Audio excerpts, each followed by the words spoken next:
Discipline cured me when doctors and excuses couldn't, and it cost me 16 kilos of my weight. For 8 years, I had sinusitis. I thought I'd have to live with it forever. Medicines didn't fix it, routines didn't fix it, but in 3 months, I changed everything through one thing: discipline. Not only did I cure my biggest health problem, but I also lost 16 kilos in the process.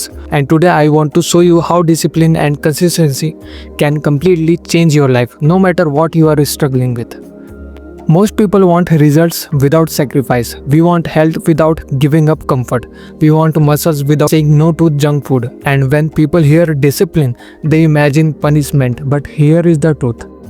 Lack of discipline is punishment. Staying sick, staying stuck, staying weak, that's the real cost of no discipline. So how do you actually build discipline that lasts without giving up after a week? Let me break down the exact mindset and steps that helped me. Start with pain, not motivation. I didn't start my diet because I was motivated. I started because I was sick of being sick. If you are serious about discipline, connect it to your pain. That's the fire that keeps you going when motivation dies.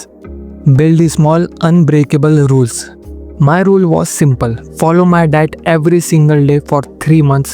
No cheat days, no I'll start tomorrow. Once you build one unbreakable rule, your brain learns you can trust yourself. Track progress visibly. I literally saw myself shrinking in the mirror. Every kilo I lost reminded me that my consistency was working. Your brain needs proof. Track workouts, track meals, track wins. Without proof, discipline dies. Redefine identity. After 3 months, I wasn't just the guy who had sinusitis. I became the guy who could do hard things. That shift is more powerful than any result.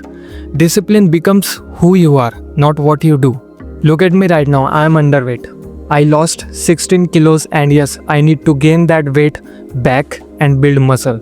But honestly, I'd rather be thin and healthy than sick and heavy, because I know I can now rebuild from a position of strength. This transformation happened not because I had perfect plans, but because I had consistency and discipline. So my challenge to you is this: what's one area in your life that pain has shouting at you to fix? Instead of ignoring it, make one unbreakable rule today. Comment it below.